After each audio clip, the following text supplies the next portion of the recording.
I want to tell you about a war that nobody sees. It happens in silence, behind closed doors, in the blue glow of a screen at 2 in the morning, when the world is asleep and you are alone with your thoughts, your shame, and a cursor hovering over a link you've clicked 1,000 times before. This is not a war fought with swords or shields. It is fought in the space between who you want to be and who you become when no one is watching. And I know this war intimately because I fought it myself 2,000 years ago in a different form, and I watch you fight it now in ways that would have seemed like sorcery to me then.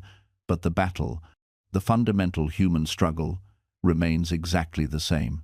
You think you're just watching something harmless, just releasing stress, just satisfying a natural urge. Everyone does it, right? It's normal. It's private. It's nobody's business but yours. But let me ask you something, and I want you to be completely honest with yourself right now. When was the last time you finished watching and felt genuinely good about yourself? Not relieved, not temporarily satisfied, but genuinely proud. I'll wait. The silence in that answer is where the real cost lives. And today, I'm going to show you something that the ancient Stoics understood deeply, something I learned through decades of self-examination and watching the greatest empire on earth from the inside, something that applies to your struggle right now in this moment more than almost anything else I ever wrote. The real cost of pornography isn't what they tell you in health class or what your parents awkwardly warned you about. It's not even primarily about your body, though we'll get there. The real cost is this: every single time you choose the false version, you become less able to experience the real version. Every time you train your mind to respond to pixels instead of presence, to performance instead of connection, to fantasy instead of reality, you are quite literally rewiring the very instrument through which you experience love, attraction, intimacy, and joy. You are trading your future for your present, your potential for your comfort, your power for your pleasure. And the most insidious part, you don't feel it happening. It's invisible, gradual, until one day you wake up and realize you can't feel the way you used to feel. You can't connect the way you want to connect.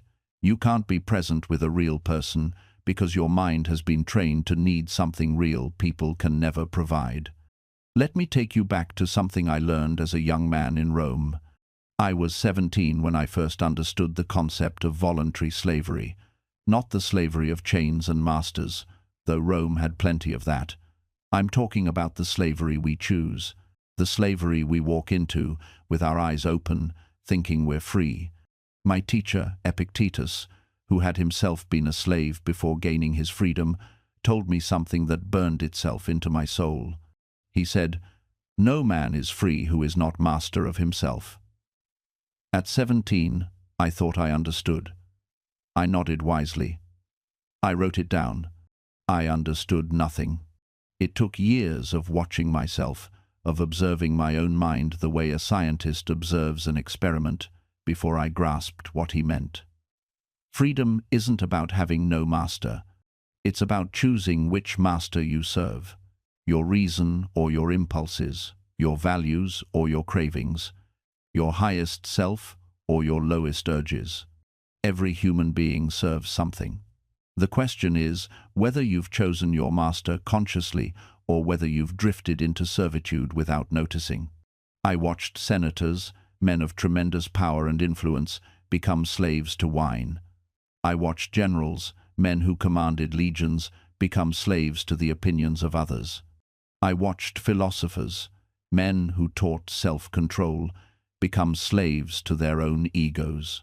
And I watched myself, in 100 small ways, feel the tug of involuntary servitude, the pull toward comfort when duty called, the desire for applause when I should have desired only to do what was right, the craving for distraction when I needed to face difficult truths. This is the human condition. We are all fighting to remain free inside our own minds. The difference between you and someone who remains trapped is not intelligence. It's not willpower.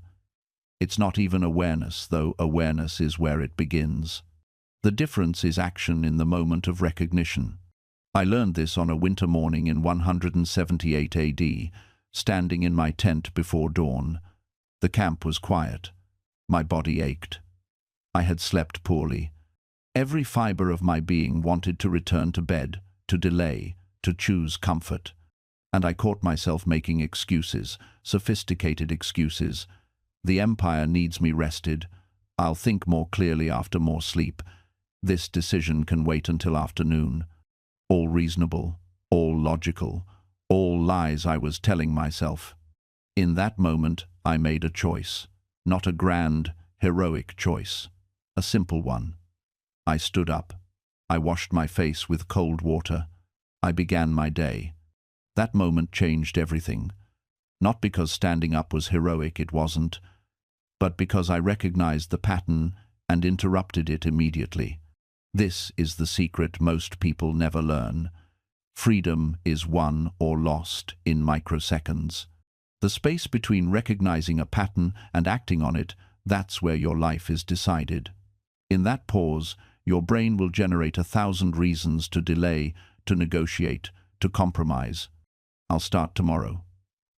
Just this once won't matter. I need to prepare more first. The circumstances aren't right yet. These thoughts feel like wisdom. They feel like prudence. They are neither. They are your prison designing itself in real time, adding bars while convincing you it's building a balcony. I watch this happen to people constantly. They have the insight. They see the pattern. They understand what needs to change. Then they schedule the change for later. They create elaborate plans. They wait for motivation. And nothing changes. Because patterns don't respect your timeline. Every moment you delay is a moment the pattern strengthens. Every negotiation with yourself is a defeat before the battle begins. The Stoics understood this. We didn't speak of motivation. We spoke of duty, of action, of doing what must be done when it must be done, regardless of how we feel about it. Not because feelings don't matter, but because waiting to feel ready is waiting forever. This is the gap where most people live their entire lives, in the space between knowing and doing, between intention and action. They know what needs to be done.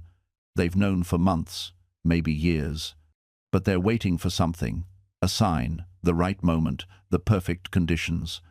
Confidence, you see, doesn't arrive like a package at your door. It's not something you order and receive. It's something you build, brick by brick, through the very actions you're avoiding. Every time you do something despite the fear, you add a brick. Every time you speak up when your voice shakes, you add a brick. Every time you start before you feel ready, you add a brick. The person you admire, the one who seems so confident, so self-assured, they didn't start that way. They built that version of themselves through repetition, through doing the thing badly before they could do it well, through embarrassment and failure and getting back up anyway. Think about the last time you learned something genuinely new. Maybe it was a language, a skill, a sport. Do you remember how incompetent you felt? How every action required conscious thought? How exhausting it was just to be mediocre? That discomfort wasn't a sign you were on the wrong path. It was proof you were growing. But somewhere along the way, we convinced ourselves that growth should feel good, that learning should be comfortable, that change should be easy. And when it isn't, when it feels hard and awkward and uncomfortable, we take that as evidence that something is wrong, that we're not meant for this, that maybe we should wait a little longer. This is the lie that keeps people small, the belief that capability should precede action, when in reality, action creates capability. You don't think your way into a new way of acting. You act your way into a new way of thinking. Every expert was once a beginner who didn't quit. Every master was once a disaster who kept going. Every confident person was once terrified but chose to move forward anyway. The difference wasn't talent. It wasn't destiny. It was simply the willingness to be bad at something long enough to become good at it. Most people never discover what they're capable of because they refuse to enter that uncomfortable space. They see the gap between where they are and where they want to be, and instead of crossing it, they convince themselves the destination wasn't worth reaching anyway. But here's something I learned that changed everything. Excellence isn't built in moments of comfort. It's built in the space between who you are and who you're becoming. That uncomfortable, awkward, frustrating space where nothing feels natural yet. Think about learning to drive. Remember those first few times behind the wheel. Every action required conscious thought. Check the mirror, signal, check the blind spot, ease off the brake, feel the gas pedal. The amount of mental energy required was exhausting. You probably stalled the car, or braked too hard, or took turns too wide, but you kept doing it, day after day. And gradually, something remarkable happened. The actions that once demanded your full attention became automatic. Now you can drive while having a conversation, listening to music, thinking about your day. Your hands know exactly how much to turn the wheel. Your foot knows precisely how much pressure to apply. That's not because driving suddenly became easy. It's because you became competent. You built neural pathways through repetition. You failed small, adjusted, and tried again. Over and over until your nervous system learned the patterns. Every skill you'll ever develop follows this same arc. The beginning is always clumsy, the middle is always frustrating. But the end is where mastery lives. And here's what most people miss. The discomfort you feel when learning something new isn't a sign that you're not meant to do it. It's proof that you're growing. Your brain is literally rewiring itself. New connections are forming. Old patterns are being overwritten. That awkward feeling? That's not failure. That's progress disguised as discomfort. I started thinking about all the things I'd avoided in life because I didn't want to feel incompetent. Important conversations I didn't have because I wasn't sure I'd say the right thing. Projects I didn't start because I couldn't guarantee they'd be good. Relationships I didn't pursue because I was afraid of being awkward. And I realized I'd been trading temporary discomfort for permanent regret. The truth is, perfectionism doesn't protect you from failure. It just gives you an excuse to avoid trying. And that's the cruelest trick of all, because while you're waiting for the perfect moment, the perfect plan, the perfect version of yourself, life is happening without you. I think about all the artists who never shared their work because it wasn't quite ready, the entrepreneurs who spent years planning but never launched, the people who rehearsed what they'd say to someone they loved until the moment passed and that person was gone. Perfectionism tells you it's keeping you safe, but really it's just keeping you small. And here's what broke through for me. I started looking at people I actually admired. Not the polished Instagram versions, but the real humans behind the work. And you know what I found? Every single one of them had created things that flopped, said things they wished they could take back, made decisions that looked stupid in hindsight. The difference wasn't that they were perfect. It was that they were willing to be imperfect in public. They understood something I'd missed completely. Momentum matters more than precision. Done beats perfect. Version 1 is better than version none. So I made a new rule for myself. If something scares me but also excites me, and the worst-case scenario is just embarrassment, I do it anyway. I hit publish before I'm ready. I have the awkward conversation. I try the thing I'm not sure I can do. And yeah, sometimes it's messy. Sometimes I look back at something I made and cringe. But you know what I've never regretted? Trying. Taking the shot. Showing up even when I wasn't sure I was ready. Because here's the thing about perfectionism, it makes you think you're being responsible, careful, thoughtful, but really, you're just practicing avoidance. You're building a habit of stopping yourself before the world ever gets a chance to. And the tragedy isn't that you might fail, it's that you might never know what you were capable of. So here's what I want you to understand. Hesitation isn't wisdom. It's not caution. It's not you being smart or strategic. Most of the time, it's just fear dressed up in a reasonable costume. You tell yourself you're waiting for the right moment. You're gathering more information. You're being responsible. But if you're honest, really honest, you're just scared. Scared of looking foolish. Scared of being rejected. Scared of confirming that secret suspicion you carry around that maybe you're not good enough. And I get it. I really do. Because fear is smart. It knows exactly which buttons to push. It doesn't show up screaming and obvious. It shows up reasonable. It shows up as a friendly voice that says, hey, maybe just wait a little longer. Maybe get a little more ready. Maybe run through it one more time. But here's the problem. That voice will never tell you you're ready. Never. Because its job isn't to protect you from actual danger. Its job is to protect you from discomfort, from uncertainty, from the feeling of not being in complete control. Think about the last time you hesitated on something that actually mattered. Maybe it was starting that project. Maybe it was having that difficult conversation. Maybe it was putting yourself out there in some way that felt vulnerable. What were you actually afraid of? Because when you dig down past all the rational-sounding reasons, it usually comes down to something embarrassingly simple. You were afraid of feeling bad. That's it. Not actual harm. Not real danger. Just the possibility of temporary emotional discomfort. And we organize our entire lives around avoiding that feeling. We stay in jobs that slowly drain us. We keep relationships on life support. We let opportunities pass by. All because taking action might make us feel uncomfortable for a little while. But here's what nobody tells you. Hesitation has a cost too. It might not feel as sharp as rejection or failure, but it's there. It accumulates.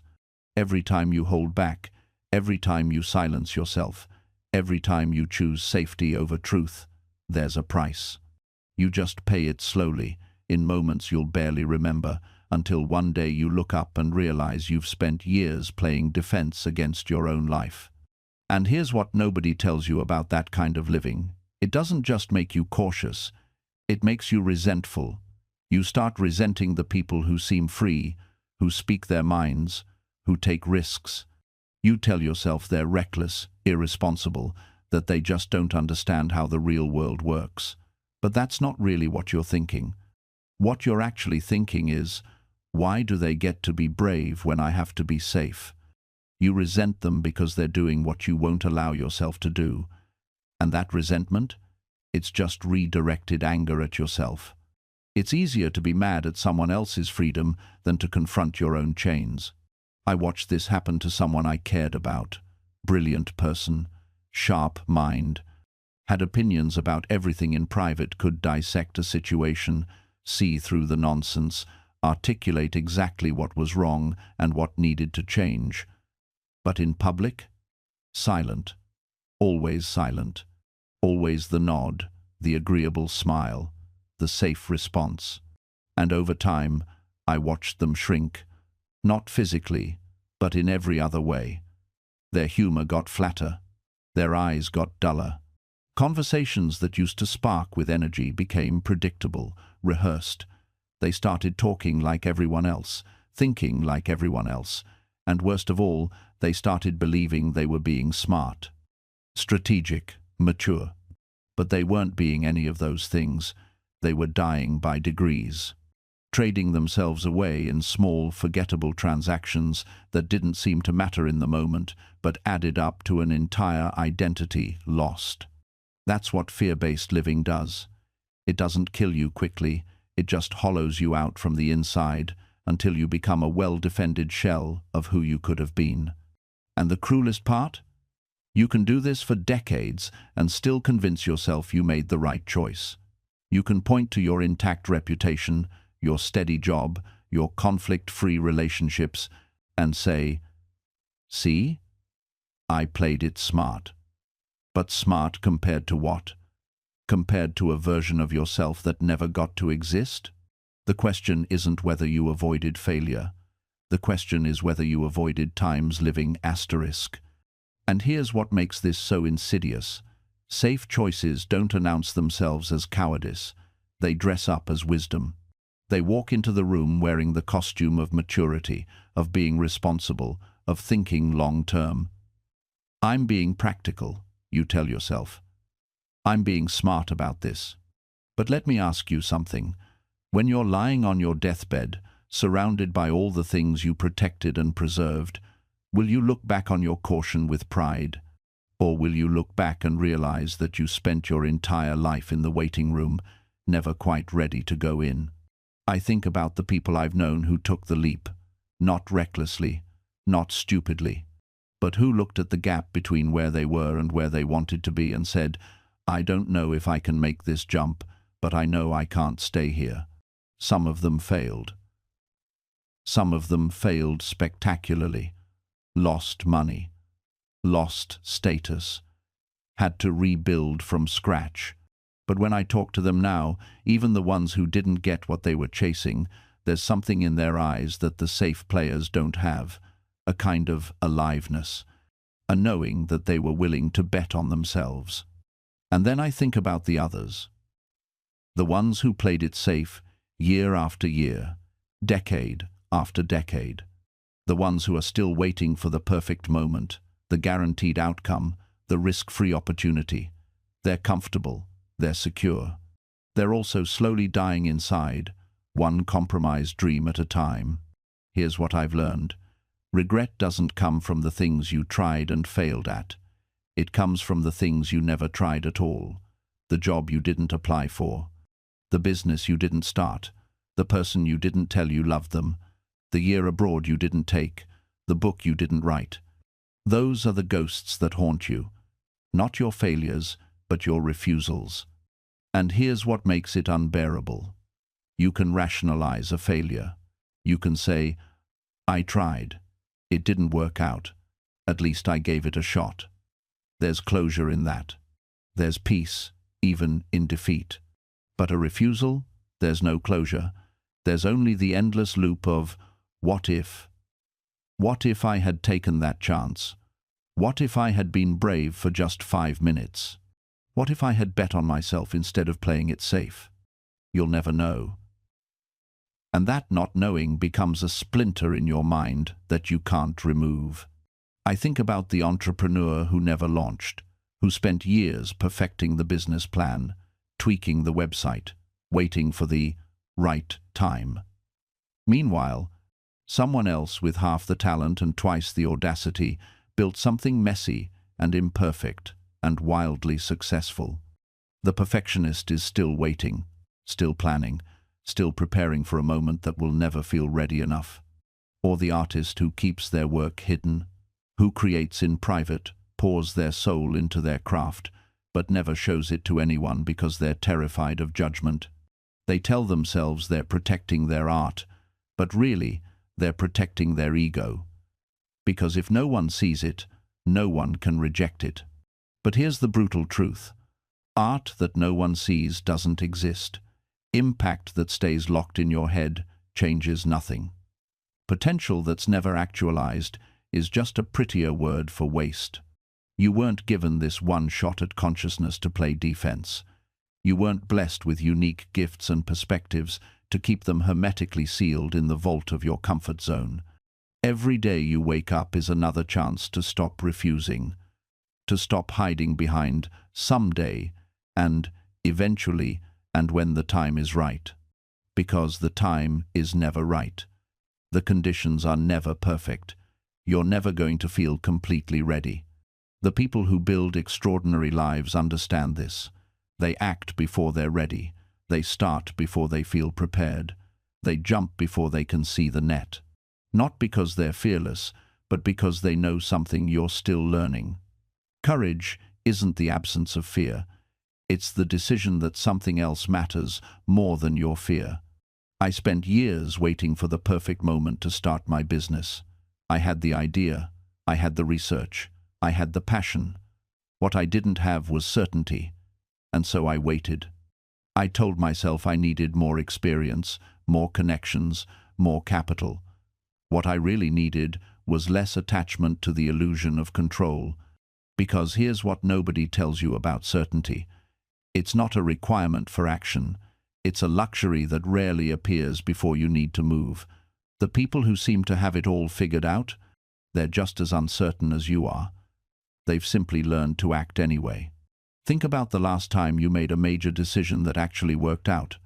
I'll bet you anything that when you made that choice, you didn't have all the information. You couldn't see the full path. You just knew, somewhere deep in your gut, that staying where you were would cost you more than moving forward uncertain. That's the calculus that changes everything. Not, am I certain this will work?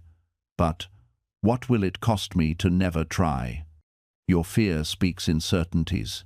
It says, you'll fail, you'll look foolish, you'll lose everything. It predicts catastrophe with absolute confidence, and it's almost always wrong about the details. Meanwhile, your potential whispers in possibilities. It doesn't promise, it doesn't guarantee, it just says, but what if? What if you're capable of more than you know? What if the risk isn't as catastrophic as it seems? What if the real disaster is spending your entire life wondering? I'm not telling you to be reckless. I'm telling you to be honest about what you're really protecting by staying still. Most of the time, it's not your safety, it's your comfort. It's your identity as someone who doesn't fail because they never fully try. It's the story you've told yourself about who you are and what you're capable of. And that story? It's negotiable. Every single person who's ever done anything worth remembering had to renegotiate their story. They had to look at the comfortable lies they'd been telling themselves and decide those lies were more dangerous than the uncertain truth ahead. Think about what happens when you finally tell the truth. Not to others, to yourself.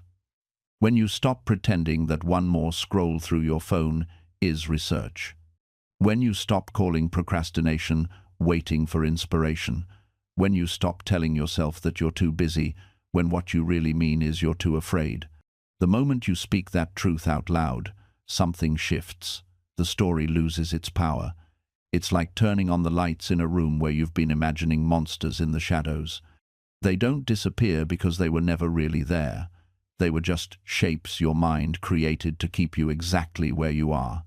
And here's what nobody tells you about that moment. It's not dramatic. There's no orchestra playing in the background. You don't suddenly feel brave or ready or capable. You just feel exposed, vulnerable, like you've been wearing armor for so long that without it, you're not even sure what your real shape is anymore. But that vulnerability, that's not weakness. That's the crack where the light gets in. That's where transformation actually lives. Because you cannot change what you refuse to see. You cannot overcome what you pretend doesn't exist. And you cannot become who you're meant to be while you're still pretending to be someone you're not. I see people spending years building elaborate justifications for why they can't move forward. They construct these intricate intellectual frameworks that make staying stuck sound like wisdom. I'm being realistic, they say. I'm being responsible. I'm being smart. But realistic about what? Responsible to whom? Smart, according to whose definition? The truth is simpler and harder than any of those explanations. You're being safe. And safety, when it becomes your primary goal, is just another word for slow death. It's choosing the certainty of existing over the uncertainty of living. Your story about why you can't isn't protecting you, it's imprisoning you. And the really cruel part? You're both the prisoner and the guard. You're the one keeping yourself locked up, and you're the only one who has the key. So, what happens when you use it? What happens when you decide that the story you've been telling yourself is less important than the life you could be living? What happens is simpler than you think, but harder than you've been allowing yourself to believe. You stop waiting. You stop negotiating with your fear as if it's a reasonable conversation partner. You stop acting as though you need perfect clarity before you can take a single step forward. Because here's what nobody tells you about clarity.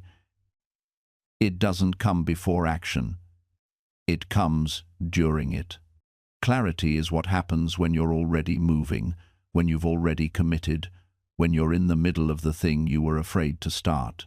You can sit in a dark room for years waiting for someone to turn on the light, or you can start walking and discover that your eyes adjust as you move. The path becomes visible when you're on it, not before. I've watched people spend entire decades preparing to be ready, reading one more book, taking one more course, waiting for one more sign. And you know what all that preparation actually is? It's sophisticated avoidance. It's fear wearing the mask of diligence, because as long as you're preparing, you never have to face the possibility of failing. As long as you're getting ready, you never have to risk being seen as imperfect. But the people who actually build something meaningful, who actually transform their lives, who actually break through, they don't wait until they're ready. They start before they're qualified. They begin when they're still scared. They take the first step while their inner critic is still screaming at them to stay put. And then something extraordinary happens. Not immediately, not dramatically. But gradually, almost imperceptibly, they discover that action creates its own momentum. You take one step, and the next step becomes visible. You have one difficult conversation, and the second one gets slightly easier. You show up once when you didn't feel like it, and showing up the next time requires fractionally less willpower. This is how change actually works. Not through massive overnight transformations, but through the compound effect of small decisions made consistently over time. The question isn't whether you can make one heroic choice. The question is whether you can make the same unglamorous choice again and again and again until it becomes who you are. I watch people search for complicated solutions to simple problems. They buy courses on productivity when they haven't mastered showing up. They invest in advanced training programs when they haven't conquered the fundamentals. They seek exotic strategies when the basic disciplines still elude them. The truth cuts deeper than we want to admit. We're not failing because we lack knowledge. We're failing because we lack the courage to do what we already know we should do. There's a particular kind of pain in this realization. It means we can't blame our circumstances anymore. We can't point to missing resources or hidden secrets. The gap between where we are and where we want to be isn't filled with things we need to learn. It's filled with things we need to do. And that's terrifying, because learning feels like progress without requiring change. Doing demands we become different people. I've learned to recognize the pattern now. When I find myself researching another method, watching another tutorial, reading another book on a topic I already understand, I stop. I ask myself the uncomfortable question: am I learning or am I hiding? Usually, I'm hiding from the simple, unglamorous work of actually implementing what I already know. Hiding from the possibility that I might try and still fail. Hiding from the reality that success requires me to be uncomfortable for longer than I want to be. The people who actually transform their lives aren't necessarily smarter. They're not more talented or more disciplined by nature. They've simply accepted that the work is supposed to feel this way. That resistance is part of the process, not a sign they're doing it wrong. They've made peace with mediocrity in the beginning.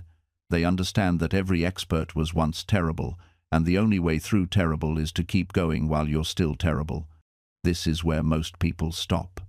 Right at the edge of transformation, when the gap between their vision and their current reality feels widest, when the work is hardest and the results are least visible, when every repetition feels pointless because they can't yet see what they're building. But this is exactly when the foundation is being laid.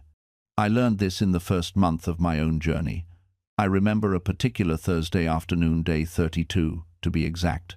I'd been consistent, perfect attendance, zero excuses. And when I looked in the mirror, I saw absolutely nothing different. The same softness, the same proportions, the same person who had started a month earlier. That moment is designed to break you. It's the universe's quality control test. It separates those who need results to continue from those who've internalized a different relationship with the work itself. And here's what I discovered that afternoon, standing in my bathroom, disappointed and tempted to quit. The change was happening in a place I couldn't see yet. Not in the mirror, in my mind, in my discipline, in the part of me that shows up regardless of feedback. The external transformation you want, it's real and it's coming, but it's downstream from an internal transformation that must happen first. You have to become the kind of person who does the thing before you become the person who looks like they do the thing.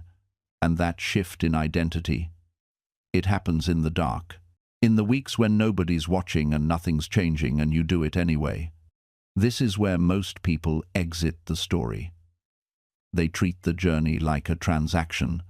I'll put in effort, and I expect visible results in return. When the results don't arrive on their preferred timeline, they call the whole thing a scam and walk away. They never understand that they quit approximately 2 weeks before the breakthrough. Because here's what actually happens in those invisible weeks. Your body is adapting at the cellular level. Neuromuscular connections are forming. Mitochondrial density is increasing. Insulin sensitivity is improving. Your body is quite literally rebuilding itself from the inside out. But none of this shows up in a photograph yet. It's infrastructure, foundation, the necessary boring work that makes everything else possible. And beyond the physical adaptation, something even more valuable is being constructed: your identity. Every single session where you show up, despite seeing no results, is a vote for a new version of yourself. You're not just building muscle or burning fat, you're building proof, evidence you can reference later when things get hard in other areas of your life. You're creating a track record of integrity with yourself. Most people never acquire this. They live their entire lives negotiating with their own commitments, breaking promises to themselves, starting and stopping based on how they feel in the moment. This pattern doesn't just affect the task you're working on, it infiltrates every area of your life. The way you do one thing is the way you do everything. When you can't trust yourself to follow through on the small promise to work for 20 minutes, how can you trust yourself with the bigger ones? How can you believe your own commitment to transform your health, your relationships, your career? The person who negotiates with themselves constantly becomes a stranger to their own potential. They never discover what they're actually capable of because they never stay in the arena long enough to find out. They retreat at the first sign of discomfort, at the first whisper of doubt, at the first temptation of something easier. But you're building something different. Each time you sit down, despite not feeling like it, you're depositing currency into an account that most people don't even know exists. You're becoming someone whose word means something, first and foremost to yourself. This is the foundation of all genuine confidence. Not the borrowed confidence from a motivational video or a perfect morning. The earned confidence that comes from knowing you've shown up repeatedly when it mattered. And here's what starts to happen as you continue this practice. The resistance begins to change. It doesn't disappear, that's fantasy thinking, but its quality transforms. In the beginning, resistance feels like a wall, solid, immovable, blocking your path completely. You push against it with all your force just to get started. But as you show up consistently, that wall becomes more like fog. It's still there. You still have to walk through it, but you learn that it has no real substance. It's just sensation, just thought, just the nervous system's habitual response to change. You walk through it and discover, again and again, that nothing terrible happens. The work gets done. Progress happens. You survive. This is the insight that separates those who achieve extraordinary things from those who remain locked in potential. Successful people feel the same resistance everyone else does. They just don't let it be the deciding vote. They've realized that feelings are weather, constantly changing, unreliable as a decision-making mechanism. They've learned to act regardless of internal conditions. They understand something I wish I'd learned earlier. Motivation follows action More often than action follows motivation. You don't wait to feel like going to the gym. You go to the gym, and somewhere during that third set, motivation shows up, slightly out of breath, apologizing for being late. The Navy SEALs have this concept they call the 40% rule.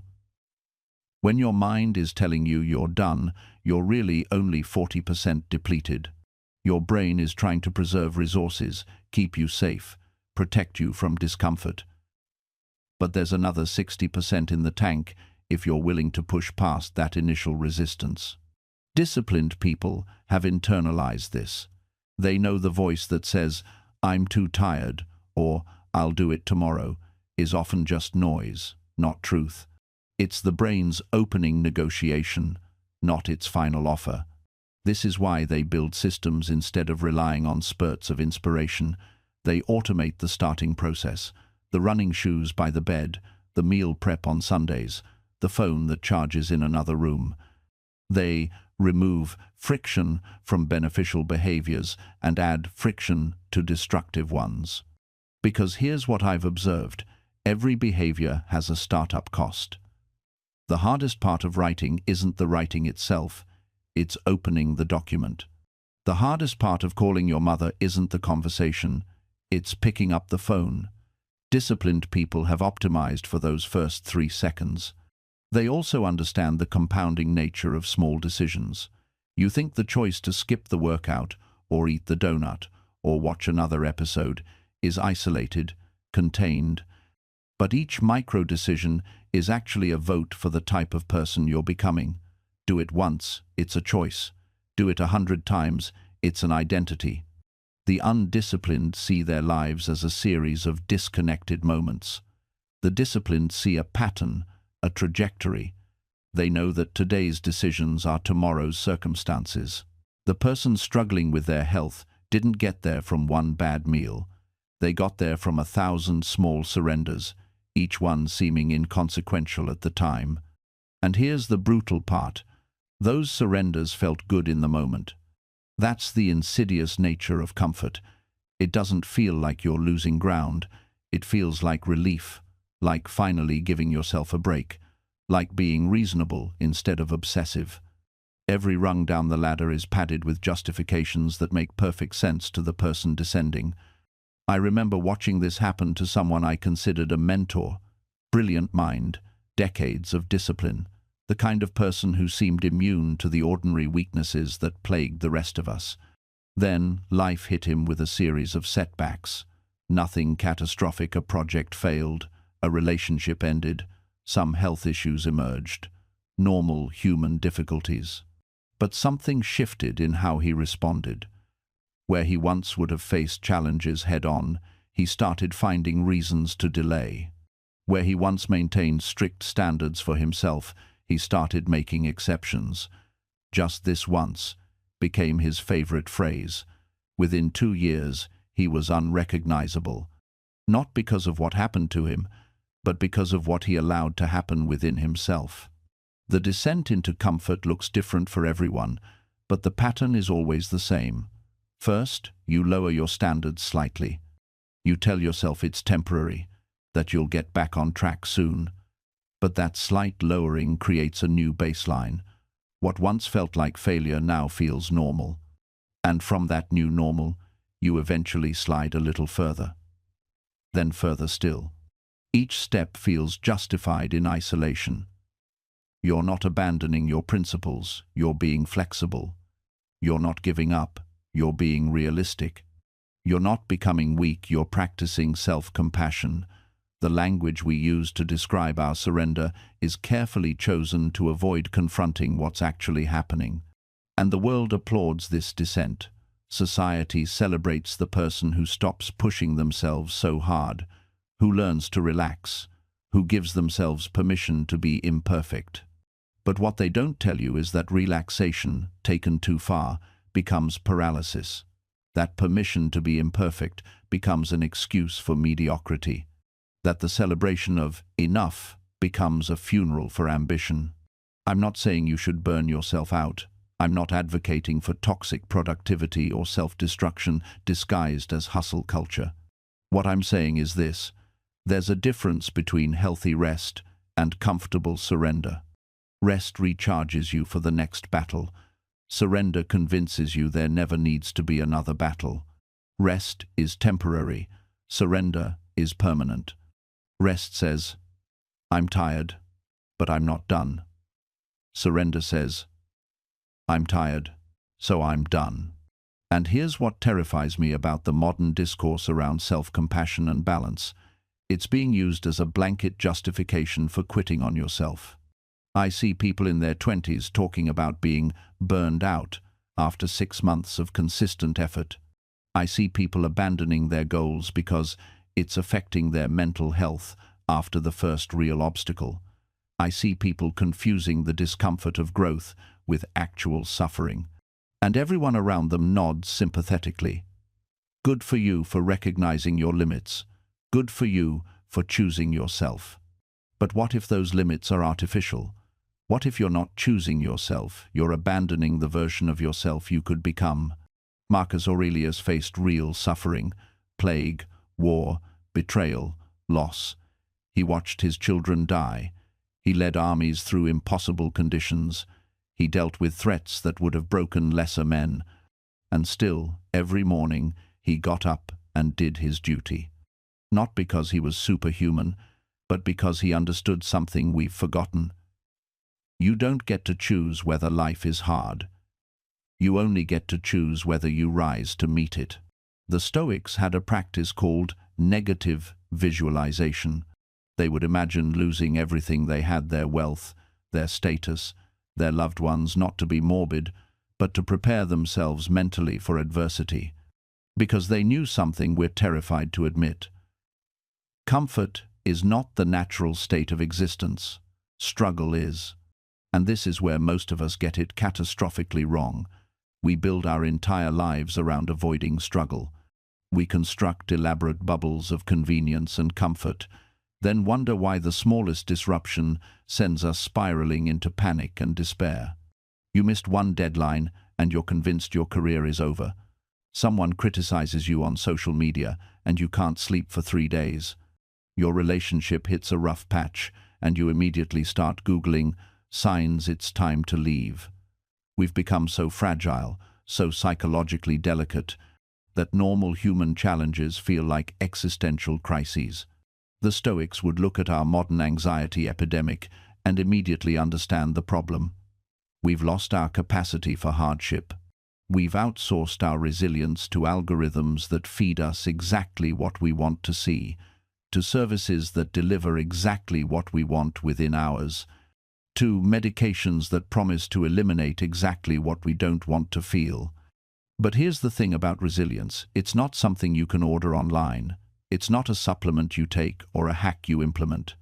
Resilience is a muscle, and like any muscle, it only grows through resistance, through struggle, through the very discomfort we're desperately trying to avoid. Marcus Aurelius understood this at a cellular level. Every morning, he would remind himself, "Today I will meet with busybodies, ingrates, the arrogant, the deceitful, the envious, and the unsociable." He was doing mental reps, strengthening his capacity to handle difficulty before difficulty arrived. And when difficulty did arrive, and oh, did it arrive, he was ready.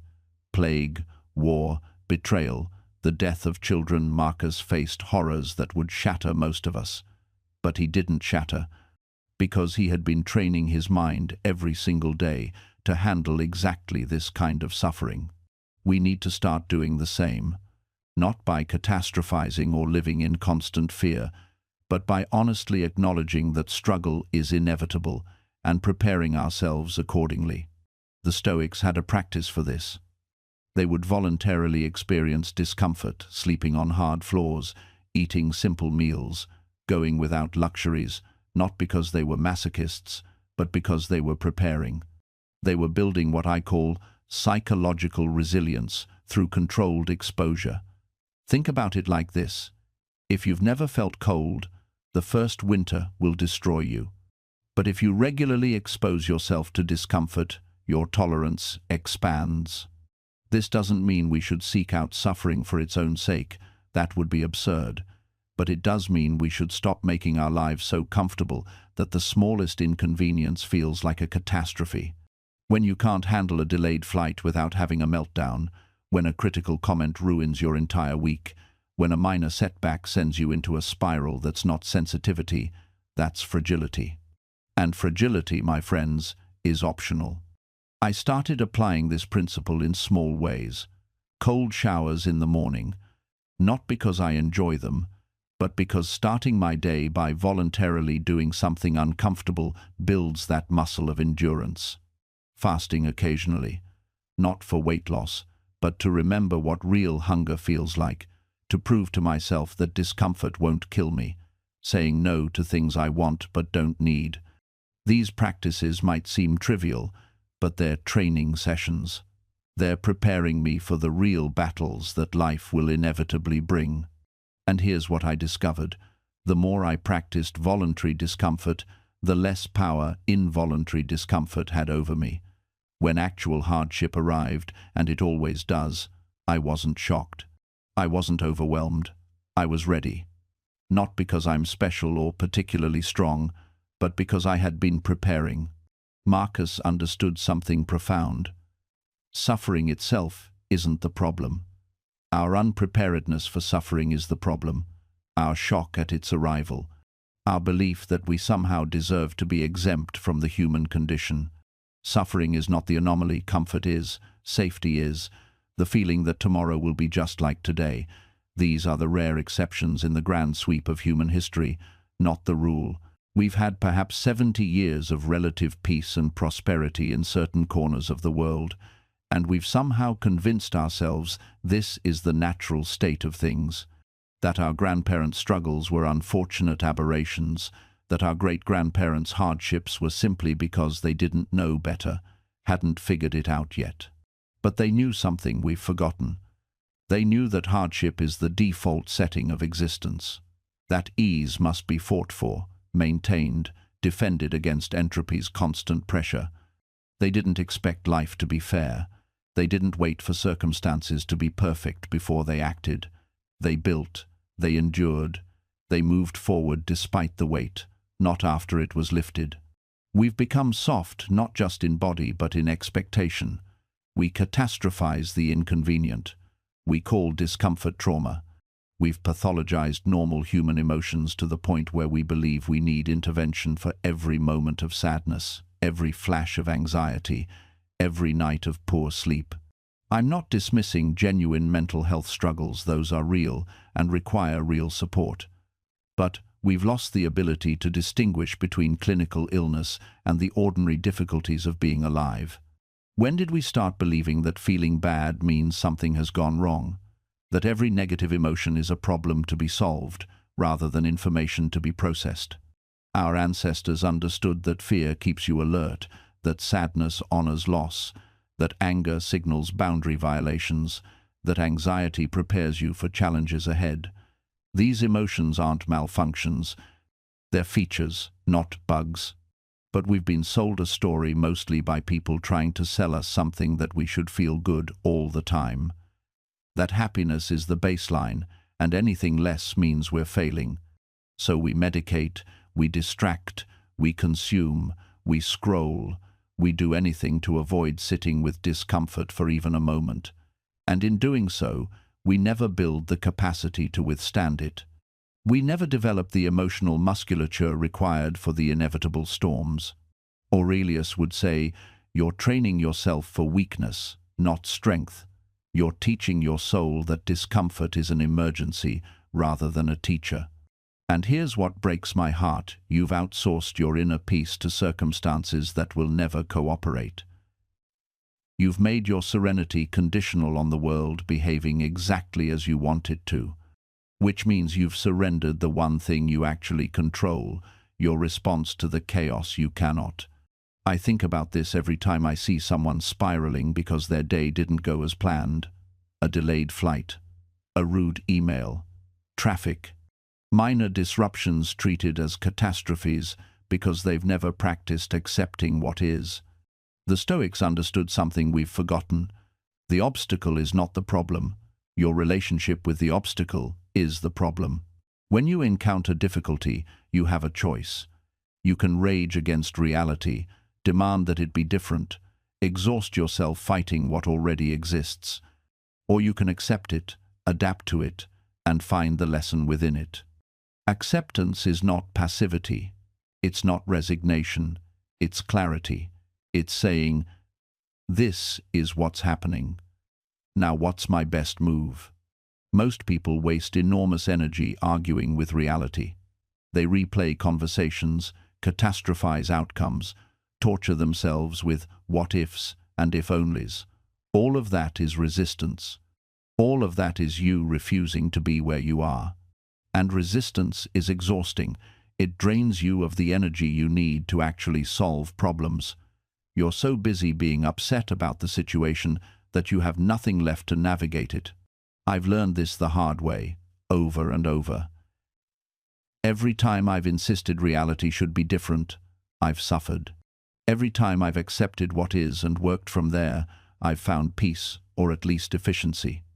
Aurelius spent years on military campaigns, dealing with disease, betrayal, incompetent generals, brutal conditions. He could have spent every day bitter about his circumstances. Instead, he wrote, "You have power over your mind, not outside events. Realize this, and you will find strength." That's the practice. Not controlling the world, but mastering your response to it. And here's what's fascinating. When you stop trying to control everything, you actually gain more influence. Because you're no longer wasting energy on fights you can't win. Marcus saw this play out across the empire. The advisors who tried to micromanage every province, every decision, every outcome, they burned out. They became bitter. They made enemies of circumstances. But the ones who focused their energy where it mattered, they changed history. Think about the people in your life who seem unshakable, the ones who stay calm when projects fall apart, who don't spiral when plans change, who can pivot without losing their center. They're not lucky. They're not pretending everything's fine. They've just drawn a clear line between what they control and what they don't. And that line is simpler than you think.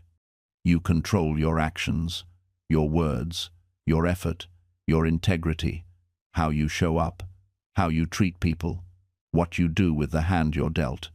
You don't control the hand itself.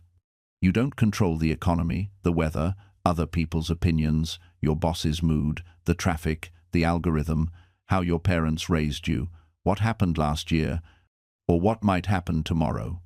And I know some of you are thinking, but what about planning? What about goals? Are you saying I should just give up and accept everything? No. Marcus wasn't passive. He planned military campaigns. He appointed governors. He built aqueducts and negotiated treaties. He had goals. But he held them loosely. He did the work, then released attachment to specific outcomes.